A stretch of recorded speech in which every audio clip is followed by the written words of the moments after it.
know I should be doing this and this is what I'm supposed to do, and then I find it difficult. I think my advice to anyone doing that now, you'd be like, if you find it really difficult, maybe you just don't enjoy it. Disney and Netflix, they are now going to release the opportunity to have a free model, no subscription. The algorithm is constantly looking at the ads that you're shown and then understanding the engagement that you have with those ads. And it's doing that, obviously, millions and probably trillions of times, a month, let's say.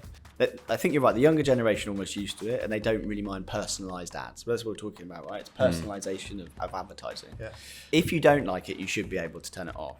And I think our industry definitely was at fault by going too fast too soon. If the CIA or the FBI or MI5 need to get involved, just telling your Alexa, they probably can. Hello, welcome to the podcast. So today, myself, JV and Bax are taking the podcast on tour. We're in London town at Canon's headquarters. We're joined by a very special guest, Dan Larden, who's the head of UK at TPA Digital. We're currently at 96 subscribers on YouTube, so please help us get to 100. With all that said, welcome to Tomorrow's Workplace today.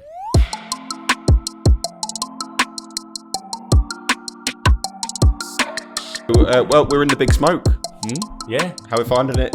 Northerners? You're not a Northerner, you're fake Northerner. Yeah. We're London tan. Yeah. And we've brought the whole weather, as Dan said. It's bloody miserable. Anyway. Yeah, because usually it's tropical in London, isn't it? Yeah, all the time. Yeah. All the time. Yeah. South of Watford. Apparently it's like Bahamas. Yeah. So, all right, let's kick off. So we're welcoming Dan Larden to the podcast. Thank you very much. Morning. Yeah, great to be here. Thanks for coming in, Dan. So, do you want to give us a bit of a background, who you are, what you do, if that's all right? Yeah, sure. Yeah. So we were just talking about this, but I started off in accountancy. I did an accountancy degree, and then it took me 4 years to realise I hated accountancy. Understandable. I got on with the numbers, but I just hated the regulation piece and like lots of essays around financial regulation. Just couldn't get on board with it. So I like the maths bit. So I went into what was then sort of early days social media and social platforms, networks. Okay. So I started off in there, a bit of a business analyst, working again sort of optimizing website journeys for a subscription-based platform, working in social media, and then I kind of fell into a product role within paid digital advertising, which is a topic we'll go on to talk about what that means. Sure. Yeah.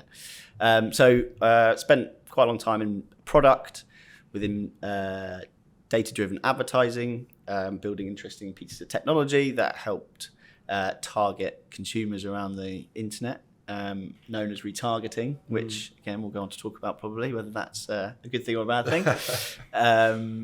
But that was a really interesting space. I was very early into it for my first product role, but it was a space that was growing really, really fast. Obviously, like that type of advertising was really effective.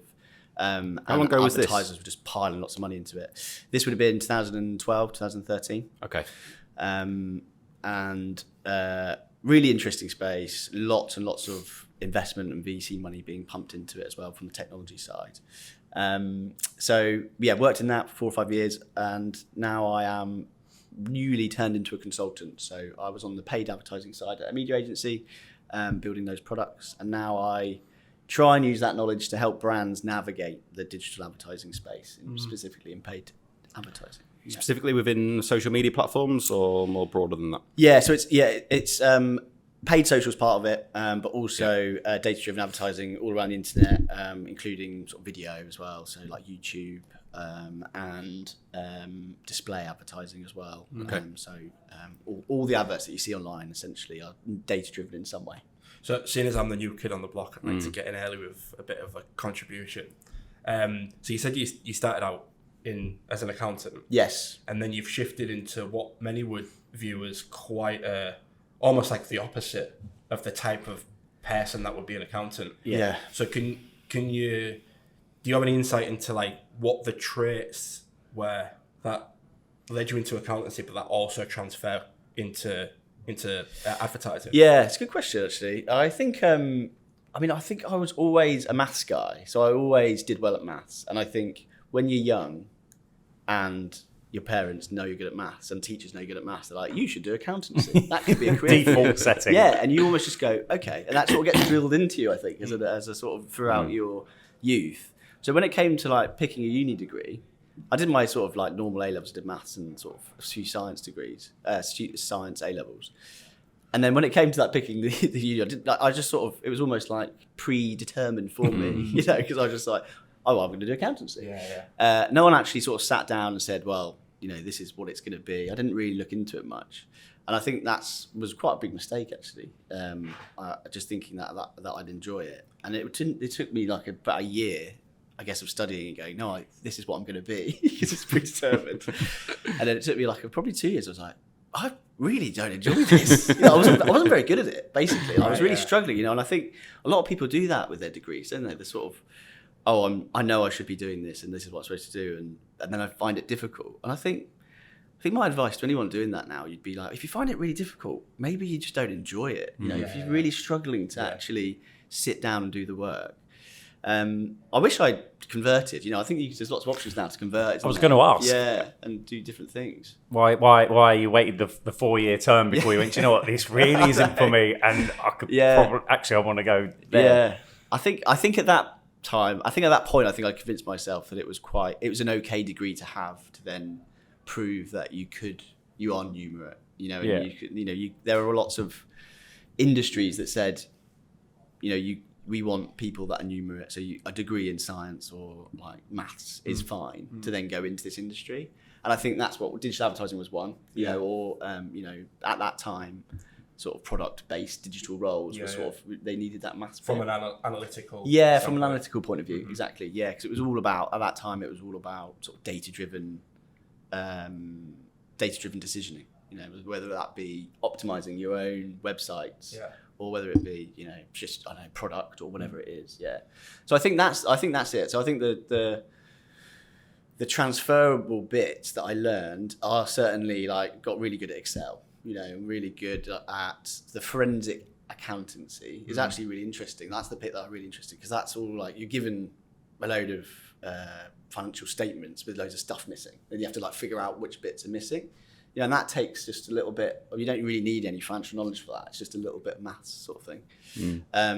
And that bit was really transferable to then the product and the advertising sort of career that I went into. So talk to us about sorry, Joe. So talk to us about the product then. So when you developed a product or multiple products, I don't know, but if you pick one of them, what did that do in this space? What was the functionality?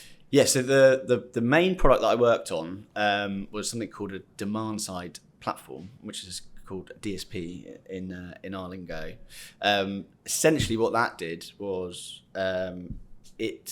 you put in your creative and your media budget and all your targeting options that you want as a brand and advertiser, and then it automatically listens to all of the ad opportunities that are happening, and then it sort of matches them up in an algorithmic way, and it does it all in real time.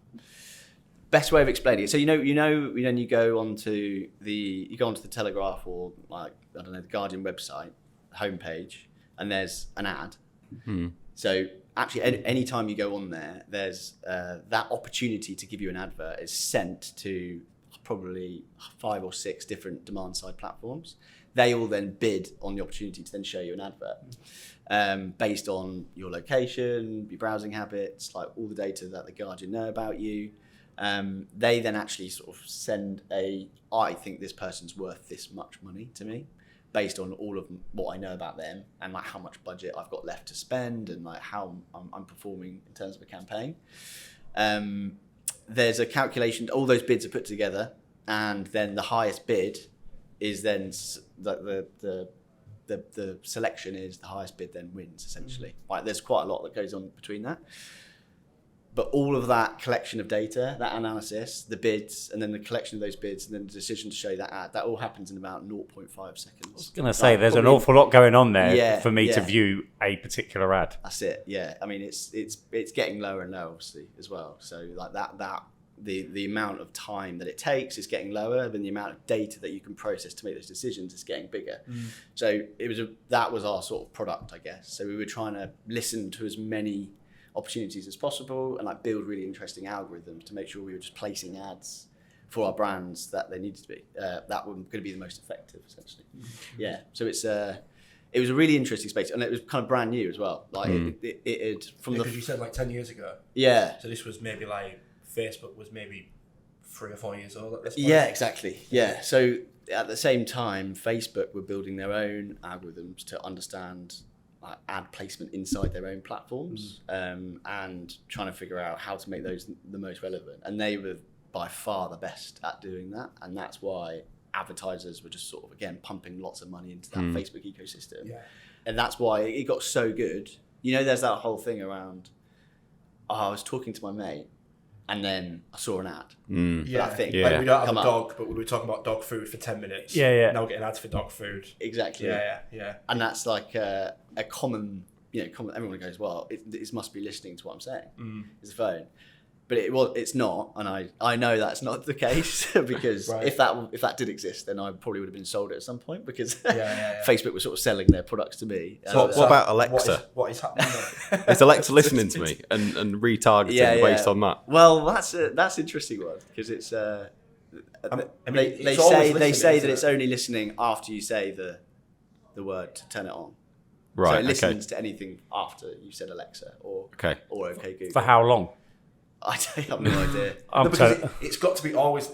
If you think about it, it's always got to be listening to hear you say Alexa. So what they're saying is it doesn't document anything from that point. But again, who knows? If the CIA or the FBI or MI5 need to get involved, just telling your Alexa, they probably can. Yeah. You've seen that show?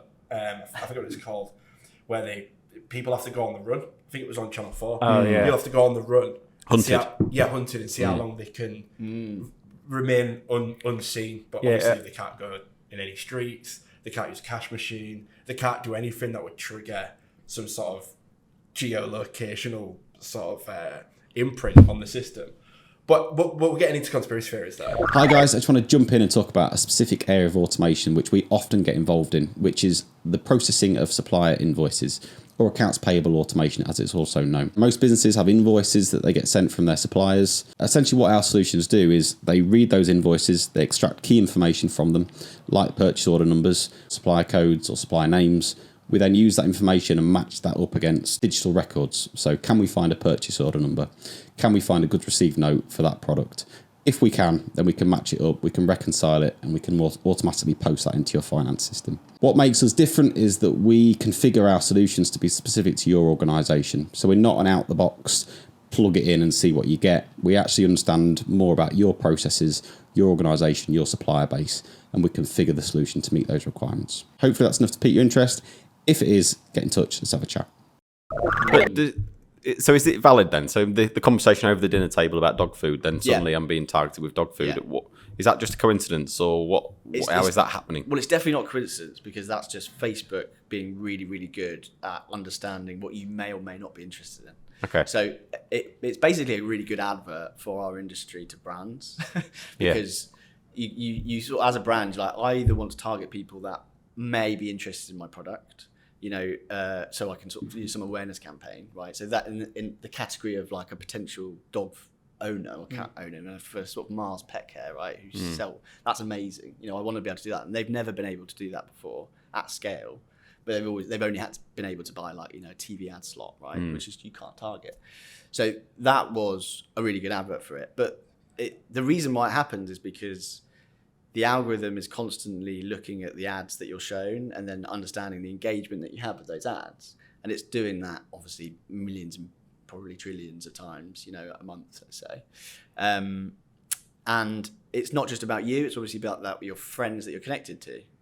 So this is my theory of how it works is that you're talking about that product because your mate is telling you about it.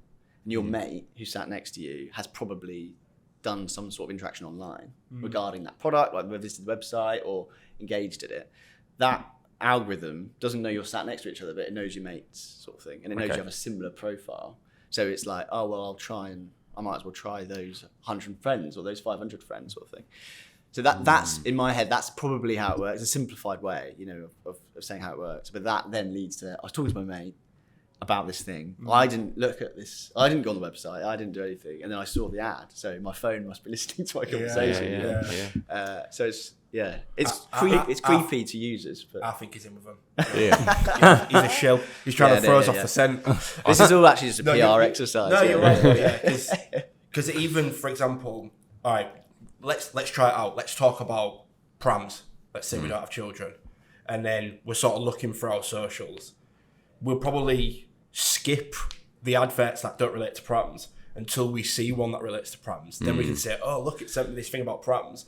And then because you spent so many seconds or minutes remaining on that advert, then goes, this person clearly is interested in prams. And then it starts sending more and more. And then it becomes like this sort of feedback loop of, confirmation bias, where the thing that you're looking for stands out more than the thing that you're not, kind of thing. I don't know. Or he's a shill. Being slightly of the older generation in this room, the interesting thing is, like, I'm learning, that's amazing. And it kind of scares me, which I'm stealing a little bit of, you can answer it later, Dan, but one of Steve's questions is, it scares me if this is what's capable now, and that started 10 years ago, where we're going to be in 2, 5, 10 years time, because I read, the paper on my phone, and then these annoying adverts pop up, and I'm like, I just want to read about, England being rubbish at football, cricket, whatever. And then they pop up, and then, so recently I did a sponsored bike ride, and you're right, every flipping thing was around energy bars for cycling, inner tubes. I'm like, do you know what? I've already sorted it. I'm good, thanks. But it's kind of like, I wonder whether it's, and it isn't about age, but the younger generation are probably all over it, because it's like, actually, do you know what? Yeah. And then I will go and straight onto Amazon or any other website to buy X, Y, or Z. And it doesn't scare me, as in I'm afraid, but where can that end? Where can it end? Because the way these things are moving, it's unbelievable, really. Yeah. It's really interesting. I think you're right. I think there's so many surveys Can we turn them that off? are done about this. Well, you should be able to. I mean, this is where we've kind of got to, is that you should be able to at least. I think you're right. The younger generation are almost used to it, and they don't really mind personalised ads. But that's what we're talking about, right? It's personalisation of advertising. Yeah. If you don't like it, you should be able to turn it off. And I think our industry definitely was at fault by going too fast too soon, because we kind of had this like unfettered access to data, and there was no regulation. You could basically do what you wanted. So at that time, I was a product owner. We had the anonymized data, but of data on. So we didn't know your name, we didn't know your address, we didn't know like anything, your credit card number and phone numbers, which is the thing that our industry sort of says is non-personal data, right? It's just a sequence of code which indicates that you've been on XYZ and you've done this thing, right? We don't really care too much about who you are or like what your name is and stuff, but what you've done on the internet and like what you then click on and what you buy, that's really interesting for the algorithms, right? But we kind of had unfettered access. There was no regulation, right? So what's happened now is that the regulation's caught up with probably what we were doing in this industry 5 years ago. And that's kind of where interpretations of GDPR have come into digital to say you can only use this data if the user's consented to you using it, right? And that comes back to your question about choice. Can I turn it off, right? Yeah. So what's happened now is our industry is trying to figure out how to do that at scale. But that's also why you've got this horrible problem of like every single website you go on, you now have to click that button, right? So that exists now over the last 2 years because we need consent. But the problem is when you try and collect consent across so many different platforms like this, the digital ecosystem is so fragmented, right? You've got the sort of websites over here, you've got social here, you've got YouTube there. Like none of those platforms talk to each other. They're all individual ecosystems. So there's a big effort to try and say, well, consumers don't really know that it's individual technology and ecosystems. Like they just see adverts and they see whether they're personalized or not and data being used. Is there a way we can just say, well, is there a universal way that we can collect this consent and permission about how I can use your data and that sort of thing? Yeah. and there isn't, basically, so what you're seeing at the moment is the industry trying to figure that out. And one of the ways is like, well, let's collect consent from every path that you go to and then try and figure out how we can then combine that together. But every single consent platform is different. Most users are like, yeah, whatever, just get out of my way. Yeah. Like, you don't really know what you're consenting to, right? So that one thing you click to say, I consent, yeah, fine. There's potentially thousands of companies then saying, great, I've got consent. And I'm going to harvest that data for advertising or measurement or analytics or whatever it is. But even I wouldn't be able to tell you what those 1,000 companies do, right? I'm in the industry, let alone a consumer or like your mum, or someone that doesn't know anything about it. So it's really difficult. Is it a bad thing? I mean, if I'm going to be advertised to, I want to be advertised products which are relevant to me as an individual and not wheelbarrows or whatever else, And so, I guess it's a question to you, but it's a more philosophical question, I guess, isn't it? Do you think it's a bad thing that we're having more targeted personalisation of advertising, or? This is the thing. I think some people don't mind it, and some people see that it's like, I want to have that personalisation, but I want the choice. So I do think it's good for our industry, and it's, again, for a marketer, right? If you're a digital marketer, or any marketer really, right? The thing that you want to do is right time, right place, right person, right ad, right? That's the mecca of advertising. It has been forever. Yeah. Even since TV, was 1930s, 1940s. If you could sell that to a marketer in the 1940s, they'd want it, right? Yeah.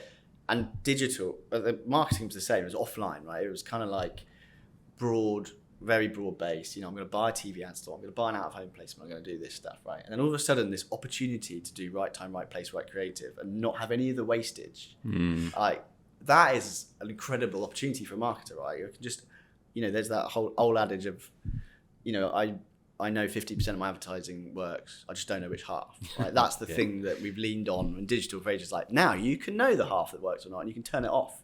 And you can optimize the bit that works. So that's amazing, right? And as a marketer, that's really exciting. But how far can you go? And where's too much? And where does it suddenly become creepy? And I think if you've not got a relationship with a brand, as in you see an advert for a brand and you're like, well, I've never seen them before, and they know loads about you, I think that's potentially creepy. But I think if you have a relationship with a brand, right? If you are a loyal customer to a Tesco's or, I don't know, like a bike, a brand, and they send you an advert and say, hey, by the way, it's been 6 months since you bought that thing. Here's a service plan. That is probably something which you would go, brilliant. That's handy. Exactly. That's interesting. But it's the same system that makes both work. So that's the hard bit, I think. Sorry, John. So two things, like what you were just saying, it's the access on the side of the advertisers, is that really anybody can figure out how to set up a Facebook ad, or in fact, not even figure out, because you can just literally do it through the app on your phone and just press the boost button. You don't really have to have any technicality. You can just put some basic information in. So that's kind of speaks to what you were just saying about any brand can kind of jump in there and be like, do you want this weird cheese grater device or whatever? But also, would you agree to Steve's point that if you're on a free app or a free platform, then the trade-off for it being free is that you receive adverts. And if you don't want adverts, then you should have paid subscriptions, because wherever you pay, you don't get adverts. Maybe you get some for their products, but generally speaking, you don't get. So I think that's And are you seeing more of that in the market, or less of that, or where's that going? Loads more. So there's specifically in newspaper publishing. Again, how do I monetize my digital properties? There's some really so The Guardian is free, right? And they've kind of gone with this. I don't want anyone to have a blocker to looking at my content, but they run ads, a lot of ads, and they also have that notice at the bottom that says, please donate, because give us some money, if you want us to survive. Telegraph gone the other way, so they've said they've put up a paywall, so they have less of a onus on digital advertising to fund themselves, but they require obviously a £1 subscription, or whatever it is. I can't know what it is. It's not that expensive, is it? I don't think. So we're definitely seeing that on the publisher side. what's really interesting in our space, and this is kind of what next year is going to be so exciting for people like me who have traditionally only ever done sort of website advertising or YouTube. Disney and Netflix, they are now going to release in next year in Europe the opportunity to have a free model, no subscription, but you watch ads. So Disney are going to have an option which is slightly cheaper with ads or completely free with more ads. Netflix are going to go with a completely free model with just with ads, So this is where it's going to become so interesting, right? Because everyone knows, and everyone has got, well, not everyone, but lots of people have got a Netflix or a Disney subscription, right? So that's where it's going to be so interesting for our industry, because it's going to be, what are people going to choose? Because I actually think a lot of people will choose the free option and have ads. And then it's Really? going to be, I think, a lot, yeah. I think you'll be surprised, yeah. I will be surprised because you would pay, would you?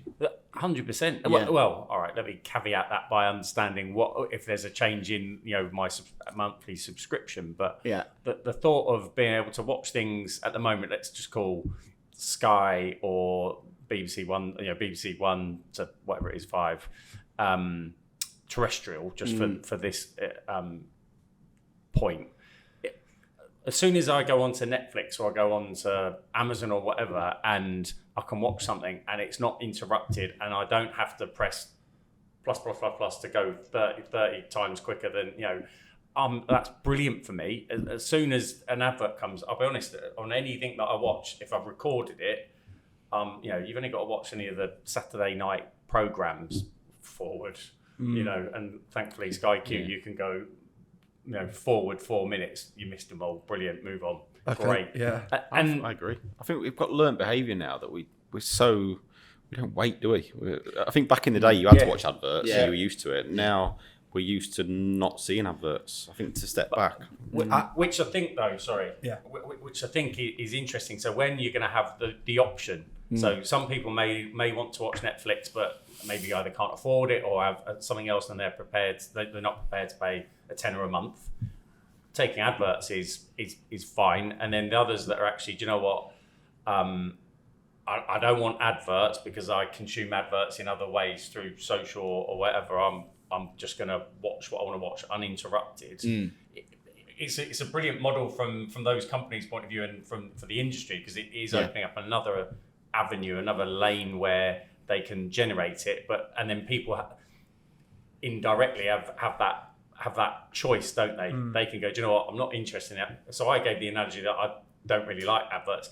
You hit the nail on the head for me. When it's about something that I am interested in, and it's like you said, Dan, you've had to buy it 6 months probably worth of service. That's brilliant, because life's so busy, you forget. Yeah. Whereas though, when it's just untargeted or generic, it's like, do you know what?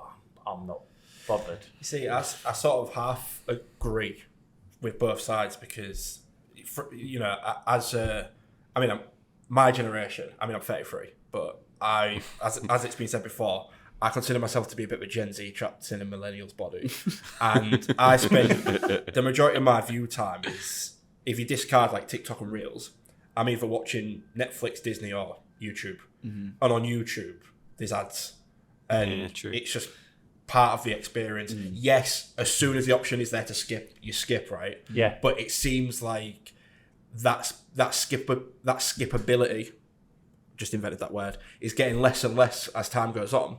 And also often it will pop up, do you want to try YouTube Premium? Yeah. And I'm sick of telling it no, but it just keeps asking me. Don't you hate it though? For those 8 seconds that you have to watch that advert, and you're like, it's kind of painful, but also it's like, advert comes on, phone comes up. So it's like, it almost gives me that little bit of phone time. And also talking about the sort of freemium sort of model. So like back in the day with Spotify, they had this same model and it was really good, right? But as the years have gone on, they've introduced more and more of these like hindrances. So like you can't listen, like you get 5 skips an hour. And it's kind of I suppose the algorithm on the Spotify platform is that it knows you want these songs because these get 1 billion streams. So they're right at the end They're of at the the queue, back. and you've got to listen to the least favorite songs from the artist before it lets you, and you skip 5 times because you're impatient, and then you just land on, whatever trash song number 50 by artist, whatever.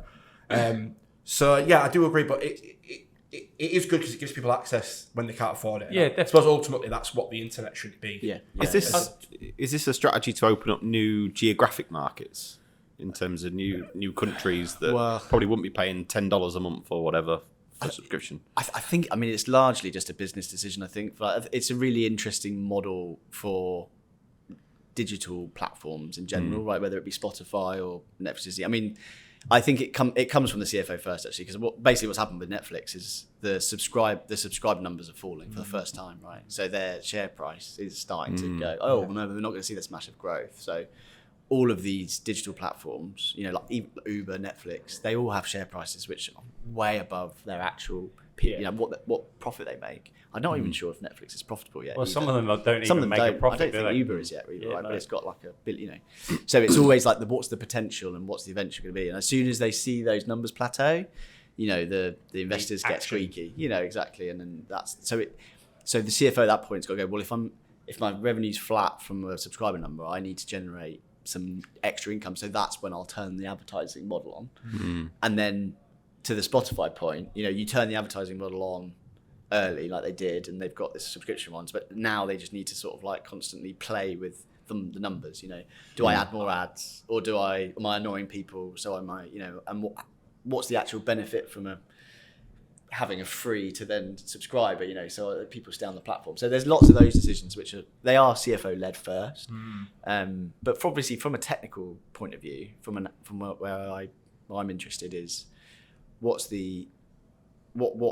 benefit are they going to bring from me as a brand, because that's going to basically determine how much I pay for it and what it's worth. So the more data I then am allowed to use, so this is where it's going to be really interesting, because we don't know yet in our industry how much data Disney and Netflix are going to allow brands to use, right? It's going to be, there's tons in there that could be interesting, right? Like, is it a family subscription? Great, because then I can, Holidays target them and with things. Exactly, holidays and all that stuff. Can I target based on the content they're watching? Are they a Star Wars fan? It's great, because then I can actually, if I know they're a Star Wars fan, they're watching Star Wars content, but I can get them with an advert while they're watching something else. I don't care. I know they're a Star Wars fan, so I can just Lego and all that other stuff. So there's this endemic stuff. All that's going to be so interesting, but obviously the amount of data that they allow brands to use means that as a brand, the more money I'm going to pay, right, which gives them more revenue. Yeah. But is it then going to come at a cost where the consumer goes, I find this a bit too creepy, so I'm going to turn the ads off, or I'm going to, so we're in this amazing, this balance between what the consumers are comfortable with and then what I'm willing to pay for as a brand, but then as a platform owner or product owner, whatever it is, what am I allowing to be used? It's really interesting. So the whole thing. Just on that then, Dan. So in another life, earlier when I was younger, I was in the print industry, and so we're going from ink on paper where advertising was very analog and not particularly targeted, to suddenly then QR codes come out, and that was really exciting. And well, look at it now. I suppose the thing that I always resonated with me then was how much they had to spend on their print marketing and advertising. And what the return on investment was, and I suppose I'm intrigued with the way what you've just been describing, like you said. So actually, if we can get all this data and all this interest, we can then charge you more, because what's the kind of return on investment, or ratio, if you will, now that you can be as targeted as data will allow you? Yeah, I mean, it's the measurement model within digital is really fractious, and people will tell you different things depending on who you're speaking to. But there's that. Firstly, going from the offline world to the data-driven world is obviously that the measurement piece went up, probably 100-fold, right? Yeah. Because now I no longer can just place an advert. I can actually place an advert, and then I can see if that person then clicked or did an action, and then I can then track that exact same person through to the marketing funnel on my website, And I can actually not just know whether they landed or viewed or how long they viewed for, but if they purchased something, how much that then cost. Right, so you can track all that back to the single ad that you placed. And that's why measurement, was just like, well, this is great because I now understand this value, right? Compared to the offline world. The interesting thing now, though, and actually that's why a lot of money went into the ecosystem because of that. Just simply because I could measure it and I could optimize it and I can figure out what it's worth to me as a marketer. The ability to actually do that is weakening. So we kind of used to be able to track everyone. So kind of saying that we used to have this sort of like open ecosystem, we called it, right? You could say this person viewed that ad there, and then they went off and did a load of other stuff, and then they kind of viewed this ad, and then they went and did this action. So I can actually not only just attribute value back to that last ad they saw, I can attribute back to this sort of maybe the first one that maybe just sort of hinted about what my product was and stuff. That whole thing's broken now. So actually there is very little that you can do in terms of understanding how all of your digital marketing works together. Because of that sort of closed ecosystem piece, and like everything's very more disparate now and sort of closed off, and that's because of the technology changes which have come now, which make tracking a lot harder. Right. But it's still, in terms of like a choice of a marketer, if you want measurement, digital is the best place to go. Yeah. But what people are doing now on the marketing side is trying to understand better marketing mix model. So it's called my marketing mix model. So that takes into account my offline, my TV, my newspapers, and then my digital, and then adds it all together and then tries to figure out cause and effect based on lots of different metrics. So there's lots of very much cleverer people than me trying to figure out how that works and what value to attribute back to advertising based on whether it's offline. Guys, I'm back. I just want to jump in and talk about a specific area of automation that we get involved in, which is called RPA, also known as robotic process automation. Basically what that does is it replicates human behavior. So we use software bots to replicate human behavior. So anywhere where you've got people or teams of people going onto different systems, copying, pasting data, going onto web applications or portals, downloading information, uploading information, any of that stuff tends to be rule-based. Go here, do this, do that. And instead of using your people to do that, actually you can use a bot to do that. So we can configure a bot to do exactly that process. It's a massive growth area, really exciting technology. Gartner talk about it as being the fastest growing enterprise technology in the market. Hopefully that's enough to pique your interest. If it is, get in touch. Let's have a chat, see if we can help. Do you think we'll see the death of kind of offline marketing? Is that going to go away? Just see a bus drive past with an advert on the side. Is that? It's just it's really interesting. Again, like I think if you're really care about that measurement piece, you would do less of it. But there's also schools of thought that we kind of went too fast and too much into digital, and actually digital has become quite a direct response driven type medium, right? So it's like quite a short window of like, I want to tell them about my ad, but I also want them to do something, and I want to measure it, right? So it's quite short. Whereas if you're just want to, it's a brand awareness about like my brand or about a topic or something, there is an argument to say that marketers have sort of divested in that too much, and now that brand loyalty and all this and the brand recognition and that sort of recall, which happens after watching millions of personal adverts all through our youth, and then you suddenly become 25 and you go, oh, I need to buy some washing up powder.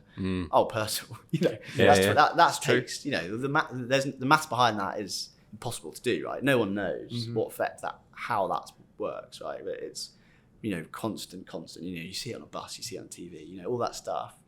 There is an argument to say that marketers have sort of been neglecting that part because they've been pushing people to do stuff and like quite a quick response and using data to do, more targeted and data driven to my audience as opposed to broad awareness, right? So basically there's no right answer. It depends on the brand, depends on what you're trying to do and what you're trying to achieve. But with the economic climate as is now and likely to be for the next 12, 18 months. Yeah. is that last piece that you were talking about, using the data to be a bit more targeted, is that not where the advertisers and the brands are going to get more bang for their buck? Rubbish term, I know, sorry. No, but, yeah. But because actually we all know that, exhibition budgets or marketing budgets are going to be the first thing that go in businesses when it gets tight. Yeah. So actually, we as marketeers, we need to get as much money, we need to get as much revenue from our budget. Yeah. How are we going to do that? We're going to use data to get there. Yeah. It is interesting. I think there is that the ability to understand the effect of your marketing has increased, right? So I think there's, if you're an FMCG, right? So if you're selling personal, right? If you're Unilever, and you're selling that sort of stuff.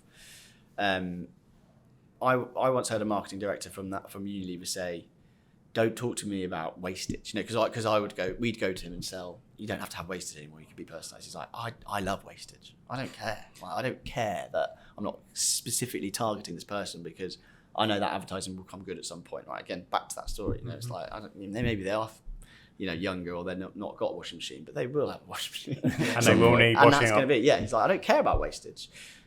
Whereas actually there are some other people in FMCGs. There was an announcement last week actually just saying we're turning all of our offline TV off, and we're switching it all to personalised digital advertising. Again, YouTube and all that stuff, because I know I can be more effective. I can measure it, and I think there's also an interesting part with that in terms of transparency of cost as well for some advertisers. So traditionally, it's like, I'll give my agency 10 million a month. They're going to go and create my TV advert. They're going to go and buy a load of media and put it on TV, right? And then the agency goes back and says, "Great, bought you this much. Don't need to create it, right? Here's 10 million." Who knows how much of that 10 million the agency actually kept themselves and how much actually went into content and what media placements they bought, right? This has been long talked about as a problem in our industry, right? Because there's actually only 4 agencies there's the 4 agencies in the UK buy 90% of the media, so it's a really, what's an oligopoly or, within the industry. Yeah. So advertisers didn't really have a choice. You have to use one of those 4, and the commercials that you signed were pretty much the same between the 4. With digital, there's this ability to be data driven, not just in terms of advertising and the effectiveness, but there's also to get the cost. I can actually, for the first time, understand how much that one placement cost me. And that's now the same whether you're buying YouTube or whether you're buying like a Netflix ad or whether you're buying a digital app home screen now in London. All those ones, there's the ability to actually understand from a what's that individual screen, that 10 seconds, how much does it cost me? And that's really interesting for a lot of brands as well. And that's another reason why people are sort of investing more, because it's like, well, and the agencies are sort of going, all right, okay, now I have to be transparent in how much it costs. I now need to show all my workings of how that 10 million was created, right? And because now the advertisers can actually see it. So there's a lot around ownership of that data, which is, again, really interesting in our industry, because it's completely like blowing up the industry. Because, and I was saying, I worked at a media agency. We were kind of like a challenger agency because we were saying that we could do this and we could also show you how much it costs. And that was the first time advertisers were like, oh, right, okay, that's interesting. And that's really changed the ecosystem and the landscape as well. So where's it going then? So if you cast your mind forward kind of 10 years, what does the digital advertising world look like in 10 years' time? Yeah, it's an interesting question, isn't it? Yeah, I mean, where are we going to go? In 2 years. Yeah. This is where everyone stares at me. As a summary, yeah. Well, I think, what, 5 years ago, before GDPR, I would have said, Minority Report film? Yeah. There's that scene where he walks through the mall and it scans his eye. Yeah, and they're all like, and it says, "Hello, Mr. Hamilton. Yeah. Your BMW is now," and it does a super, basically, 5 years ago I said, we're going there. That's where we're going to be because of all the things I know about how, I know that technology exists to do that. I know, roughly the products and all the technology you need to create that. And I know that's kind of where we're going, right? Personalisation, and that's where all the money's being invested in digital and like experiences and sort of VR and stuff. But today I'm not so sure because of the consent piece, right? Because of the data piece, like how that would work from a sort of who's given the permission to read my eyeball, and Mercedes to have that data on me to then pass that to a mall and then know, the whole consent things turned it on its head, because so that the technology exists for it to happen, but the legislation and the regulation and consumer backlash against using data means that maybe actually, we might still in 10 years be seeing print on a bus. It's a real instead, crossroads, right? isn't it? Because it's lower cost and it's interesting. So I'm just picturing you walking into a mall, and just as the advert's about to scan you, it comes up. Do you accept these cookies? You constantly blink once or blink twice. Blink once, blink twice. Yeah. You're constantly more people walking around blinking and bumping into each other. Really gets you off, doesn't it? So I don't know. No one will be able to tell you the truth. Is there a thing about people almost being paid to allow advertising? Have I read that somewhere? Say that again, sorry? Being paid to allow advertising. So almost being paid yeah. money to allow cookies to. It was on Dragon's Den. It was. It That was was on where I Dragon's was. Den. It's being paid for the data that they're taking off you. Your data. Yes. Something around that. Yeah, that was interesting, wasn't it? Yeah. So that one is where he's created a technology which blocks ads on someone's website or someone's computer, but then in return for seeing ads, you get paid as an individual, right? So it's saying turn these ads on, but it's not great for it's not great for publishers, right? Because like you said, the Guardian, right? They rely fundamentally on advertising revenue. So if we're promoting the ability for some guy to create technology to then say block all the ads, and then I'll pay you, he's not paying the Guardian. He's paying the individual, and the ad revenue is going to him. So it's quite unresponsible in that regard, because as we all know, independent journalism, especially this time, is like, how important is it?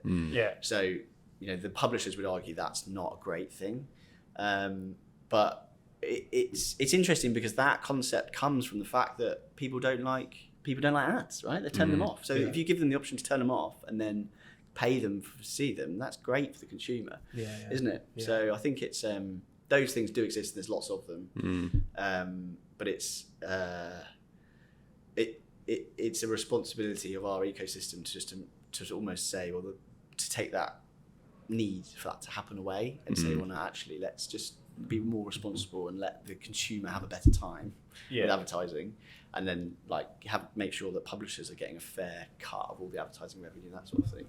And where does automation fit into this world? Because we talk about automation, probably not as much as we should, but where does it fit into the kind of digital advertising industry? Well, I mean, everything I've spoken today is about automation. It's the biggest disruptor, really. So as I was saying, the sort of way that ads were bought hasn't changed for about 80 years. Since the TV ads came on, it was what's the creative, make the creative copy, find out where I'm going to place it. Even 10, 15 years ago, if I wanted to buy ads on the Guardian, I'd ring them up. You used to have a sales guy. You ring them up. You say, how many do you want? Figure out the cost. You'd have to sign something called an IO in our industry, right? So it's like, I'm going to buy 1 million ads. I'm going to pay, £10,000, and here's the creative, and it's all done over email. So first and foremost, what we were trying to do was just automate that process, because the first time you could say, I've got one creative, I'm going to put it into my platform, and I'm going to buy over thousands of ads. And that whole process was about automation as well as sort of making it more interesting from a data point of view. And that disrupted the whole market as well, because agencies quite like picking up the phone and having the sort of negotiation piece and having all these rates, and that was the reason why you went to an agency. Rate card, exactly. So that threw all that out the window. So a huge part of what we're trying to do in digital is automate all that process so that it's just easier and quicker and less people involved. And obviously there are all those algorithms that try and make it more effective. That's not someone doing the maths or figuring out, creative and thinking about audiences. That's all done by a computer, and these guys building algorithms in San Francisco, and it's Google, Amazon, Facebook which are investing all the money in trying to manage it. Ideally, Google would have no people, and they just say, all your creatives, whether it be TV or whatever it is, just put it into my platform, and then we'll figure out where it should go. And it's all done by. So they want that all to be automated. They ideally, because they don't like hiring people. They like to automate the whole process, right? So, it's that automation piece is really key to the market. But then again, there's sort of like a bit of a backlash because it's sort of killing. If you really care about marketing, you care about the creative, you care about the audience, you care about who you're trying to reach, you care about the strategy and the concept, and you want to get the feedback and know what's working, so you can then iterate and sort of develop your own creative strategies and marketing. But presumably, you still to some need degree that's dying a bit. you're gonna need the human for the strategic piece still, Yeah, aren't you? But are you? Because down the line, machine learning, AI, Yeah. Well, yeah, true. Yeah.